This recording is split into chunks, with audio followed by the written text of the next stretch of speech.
எந்திரிச்சதுமே நம்ம கோழிகள் எல்லாமே வீட்டுக்கிட்ட வந்துருச்சுங்க. நான் தீன் எடுத்துகிட்டு வந்ததுமே மகிழாதர்னுக்கிட்ட தம்பு இந்தா கோழி கொண்டு போய் தீன் போடுன்னு சொன்னதுமே பார்த்தீங்க அப்படின்னா தலைவர் அப்படியே எடுத்துகிட்டு சரசரன்னு கிளம்பிட்டாருங்க.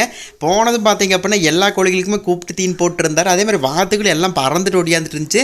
சரிப்பா இந்த தீன் பத்தாது, இதை மட்டும் நீ போட்டு நான் போய் இன்னும் கொஞ்சம் தீன் கொண்டு வரேன்னு சொல்லிட்டுங்க நான் கிளம்பி போயிட்டேன். அதுக்கப்புறம் பார்த்தீங்க அப்படின்னா மகிழாதன் வந்துட்டு வாத்து கூட விளையாடுறது கோழிகளை மிரட்டுறதுன்னு சொல்லிட்டுங்க எல்லா வேலையுமே பண்ணிட்டு இருந்தாரு. சரிப்பா இவர் பண்ணி முடிக்குமா அப்படின்னு சொல்லிட்டுங்க இன்னும் கொஞ்சம் தீன் கொண்டு வந்துட்டு தம்பு இந்த தீனையும் கொண்டு போய் போட்டுரு அப்படின்னு சொன்னாங்க.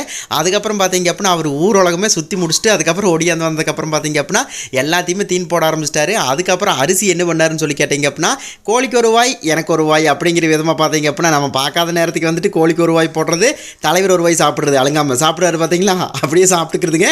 நம்மளுக்கு தெரிஞ்சும் தெரியாமையும் சாப்பிட்டுக்கிறது. அதுக்கப்புறம் பார்த்தீங்க அப்போ இன்னொரு வாய் சாப்பிட்டேன். தம்பி அரிசி சாப்பிட்டுக்காதுன்னு சொன்னால் தலைவர் கேட்கறதில்ல. சரி கொஞ்சமாக சாப்பிட்டுச்சாரு அப்படின்னு சொல்லிட்டுங்க விட்டாச்சுங்க. எல்லாம் தீன் போட்டதுக்கப்புறம் பார்த்தீங்க அப்படின்னா வா தம்பி வீட்டுக்கு போகலாம் அப்படின்னு சொல்லிட்டுங்க மகிழாதன் கூப்பிட்டு வீட்டுக்கு வந்துட்டு